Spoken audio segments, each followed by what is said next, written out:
ہم نے ایک مسجد بنائی ہے جس کا نام ہم نے مسجد محمد رسول اللہ صلی اللہ علیہ وسلم رکھا ہے۔ جب اس نے یہ بات کہی، نام ہی اتنا پیارا ہے، اتنا خوبصورت ہے، اتنا مزیدار ہے، تو مجھے ایک بات یاد آ گئی، ایک واقعہ یاد آ گیا۔ عزیز، اس بات کو تقریباً 25 سال گزر ہو گئے ہوں گے۔ مینار پاکستان ایک مرکزی جمعیت اہل حدیث کی ایک بہت بڑی کانفرنس تھی۔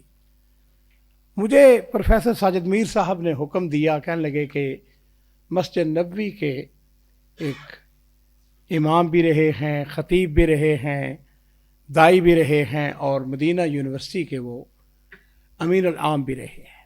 ان کا نام ہے شیخ عمر فلاطہ رحمہ اللہ۔ میری یہ ڈیوٹی لگی، مجھے کہا گیا کہ میں نے ان کو لے کے آنا ہے۔ خیر، ان کے ساتھ کوارڈینیشن ہوئی۔ میری خوش قسمتی، رات ہماری پی آئی اے کی فلائٹ تھی، رات کے تقریباً 1:30-2 بجے۔ اینی وے، وہ دن کے وقت تشریف لے آئے، میرے گھر میں رہے۔ جس وقت آدمی اکیلا ہوتا ہے تو بڑی بڑی شخصیات کے ساتھ کھل کے موقع ملتا ہے گفتگو کرنے کا، اور وہ عظیم شخصیت تھی، بہت ہی عظیم شخصیت۔ میں یہ کہہ سکتا ہوں میں نے اپنی زندگی میں جو بڑے نامور اور بڑے بڑے لوگوں سے ملاقاتیں کی، ان میں سے وہ ایک تھے شیخ عمر فلاطہ۔ مجھے آج بھی وہ منظر میری آنکھوں کے سامنے، ہم بیٹھے ہوئے تھے بالکل ساتھ ساتھ۔ کہنے لگے، عبد المالک، میرا جی چاہتا ہے کہ میں مین ہیٹن نیو یارک کے اندر ایک بہت بڑی بلڈنگ خریدوں، اور قد اعظم بلڈنگ ہو، اور اس بلڈنگ کا نام رکھوں محمد الرسول اللہ بلڈنگ۔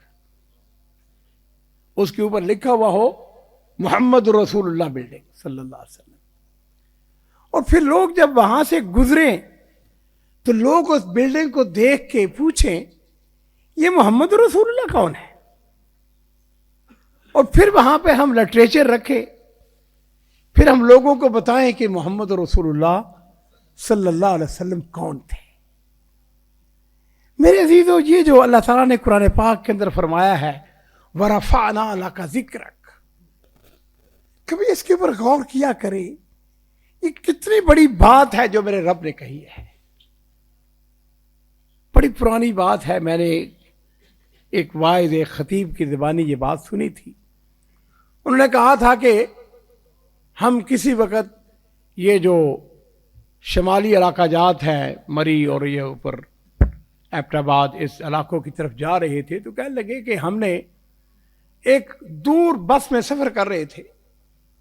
کہنے لگے کہ بس میں سے ایک دور ہمیں گاؤں کے اندر ایک مسجد کا مینار نظر آیا۔ تو وہ مولانا جو بیٹھے ہوئے تھے، انہوں نے ایک آہ بھری، جس کو پنجابی میں کہتے ہیں ہوکا۔ وہ جو ڈرائیور تھا، کنڈکٹر، اس نے کہا، مولانا یہ آپ نے آہ کیوں بھری ہے؟ کہنے لگے کہ میں اس شخص کی قسمت کے اوپر نازا ہوں جس نے سب سے پہلے میرے نبی کا یہاں پہ نام بلند کیا تھا۔ لیکن میرے عزیزو، اس بات کو بڑی پرانی بات ہو چکی ہے۔ میں نے اپنی زندگی کے اندر بڑے سفر کیے ہیں، الحمدللہ مجھے شرق و غرب میں جانے کا اتفاق ہوا ہے۔ میں نے پھر یہ طریقہ رکھا ہوا ہے کہ جس جگہ جاتا ہوں، جس اونچی بلڈنگ پہ جاتا ہوں، میں نے وہاں پر پھر الحمدللہ آذان دی ہے۔ ساؤتھ افریقہ سب سے آخری کیپ ٹاؤن میں، وہاں پہ انہوں نے کیپ پوائنٹ رکھا ہوا ہے، مقام ہے، جس کے بعد کہتے ہیں کہ یہاں پر جا کر سمندر ختم ہو جاتا ہے، سمندر ہی سمندر ہے، دنیا ختم ہو جاتی ہے جنوبی سائڈ پر۔ سر چائنا کے اندر یہ دیوار جو ہے، مختلف جگہ جہاں پہ بھی گیا۔ میں نے آپ کی جو گزارشات، آپ کے سما خراشی آج کرنی، وہ یہ ہے، کسی بھی طریقے کے ساتھ محمد رسول اللہ صلی اللہ علیہ وسلم کے ساتھ تعلق، واسطہ، اس کو ضرور بنائیں۔ یہ جو شیخ عمر فلاطہ جن کی میں بات کر رہا تھا، یہ بلا شبہ بہت ہی عظیم شخصیت تھے۔ مجھے انہوں نے اپنے جوانی کے، بچپن کے واقعات سنائے کہنے لگے کہ ایک زمانہ تھا ہمارے ہاں غربت تھی مدینہ شریف کے اندر. دلی کے ایک بہت بڑے عالم دین تھے جن کا نام تھا غالباً سید احمد حسین رحمہ اللہ. ان کے پوتے آج بھی میرے دوست ہیں مدینہ شریف کے اندر. انہوں نے مسجد نبوی کے بالکل قریب، بالکل قرب و جوار میں ایک گھر خریدا جس کا نام انہوں نے دارالحدیث رکھا. اور اس دارالحدیث کے اندر یہ 2 دارالحدیث بنتے ہیں، ایک مکہ مکرمہ کے اندر اور ایک مدینہ شریف کے اندر. شیخ عمر فلاطہ کہتے ہیں کہ ہم چھوٹے چھوٹے ہوتے تھے تو جس وقت ہندوستان سے ہمیں مدد ملا کرتی تھی، ہمارے لیے تعاون آتا تھا مدارس کے طلباء کے لیے، دارالحدیث کے طلباء کے لیے، تو کہتے ہیں کہ ہم ان کے الفاظ کہنے لگے ہم خوشی سے ناچنا شروع ہو جاتے تھے. چھوٹے چھوٹے ہوتے تھے ہم، اور ہمیں یہ ہوتا تھا کہ اب ہم مزیدار، ہم جی بھر کے کھانا کھائیں گے. عزیزو، کہنے لگے کہ ایک دفعہ ایسا ہوا کہ وہی شیخ احمد حسین مدینہ شریف تشریف لائے. آپ کو یاد ہوگا پرانے زمانے میں رجسٹریاں ہوتی تھی لمبی لمبی، عربی زبان کے اندر اس کو سک کہتے ہیں، ان رجسٹریوں کو سک.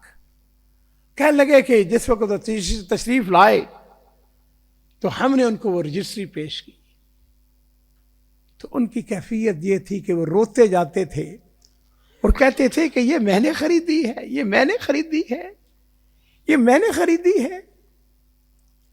اور پھر میرے عزیزو ایک وقت آتا ہے کہ وہ دارالحدیث شاہ فہد کے دور کے اندر جب مسجد نبوی کی ایکسٹینشن ہوتی ہے تو اس کا حصہ بن جاتا ہے. اس کا معاوضہ جو ہے وہ کئی ملین ریال کی صورت میں ملتا ہے. میں بہت زیادہ تو نہیں جانتا لیکن تھوڑا سا میرا بھی تعلق اور واسطہ ان چیزوں کے ساتھ ہے اور رہا ہے. اس وقت حکومت اتنا زیادہ معاوضہ دیتی تھی، اتنا زیادہ معاوضہ دیتی تھی کہ کوئی شخص انکار ہی نہیں کر سکتا تھا کہ وہ نہ دے. یہ چونکہ ٹرسٹ تھا دارالحدیث کا تو اس کے لیے وہ کئی 100 ملین ریال ان کو ملا. شیخ عمر فلاطہ اس کے چیئرمین تھے. مجھے کہنے لگے عبد المالک پھر ہم نے کوشش کی کہ مسجد نبوی کے قرب و جوار میں ہمیں ایک اچھی جگہ مل جائے. اگر کبھی اللہ آپ کو مدینہ شریف لے جائے تو دارالحدیث مسجد نبوی سے تقریباً کو 1.5 کلومیٹر کے فاصلے پر ہے. بڑی پرشکو بلڈنگ ہے، بہت ہی خوبصورت بلڈنگ ہے. آدمی جب جا کے دیکھتا ہے دل خوش ہو جاتا ہے اور آدمی بے اختیار کہتا ہے کہ وہ لوگ جنہوں نے کبھی اس دارالحدیث کی تعمیر کے اندر حصہ لیا تھا ان کی نیتیں کتنی صاف تھی اور کتنی اچھی تھی کہ آج یہ اربوں کی بلڈنگ وہاں پہ بن چکی ہے. شیخ عمر فلاطہ کہتے ہیں کہ بلڈنگ بن گئی، اس کا ایڈیٹوریم، اس کو بنانے کا جب وقت آیا تو پیسے ختم ہو گئے. کہنے لگے اب کیا کریں، پیسے کس کے پاس جائیں، پیسہ بہت چاہیے تھا. ایڈیٹوریم آدمی منہ سے کہہ لیتا ہے، پیسہ بہت لگتا ہے. کہنے لگے پھر ہم یہ بن لادن کا جو والد ہے اس کے پاس گئے. اس کو ہم نے جا کے کہا کہ شیخ دارالحدیث کا ایڈیٹوریم بنانا ہے، اس کے لیے ہمیں آپ کے تعاون کی ضرورت ہے. تو اس اللہ کے بندے نے اس نے کہا اچھا کتنے پیسے ہیں تمہارے پاس؟ اس نے کہا جتنے پیسے تمہارے پاس ہیں وہ مجھے دے دو اور تمہارا ایڈیٹوریم بن جائے گا. میرے عزیزوں مجھے 2 یا 3 دفعہ اس ایڈیٹوریم کو دیکھنے کا اتفاق ہوا ہے. وہ واقعتاً بہت ہی بڑا ایڈیٹوریم ہے جو کہ اللہ تعالیٰ ان سب کا جنہوں نے حصہ لیا ان کے نام اعمال کے اندر رکھے اور ان کے لیے صدقہ جاریہ بنائے. شیخ عمر فلاطہ اس دنیا سے رخصت ہو چکے ہیں. میں آپ کو ایک عظیم بات بتاؤں، وہ چیئرمین تھے، سب کچھ کر سکتے تھے. آپ کو تعجب ہوگا کہ انہوں نے جو ٹرسٹ بنایا اپنے بعد اس کے اندر اپنی اولاد کو شامل نہیں کیا. مجھے کہنے لگے کہ عبد المالک میں نے اپنی اولاد کو اس سے مستثنا قرار دیا ہے.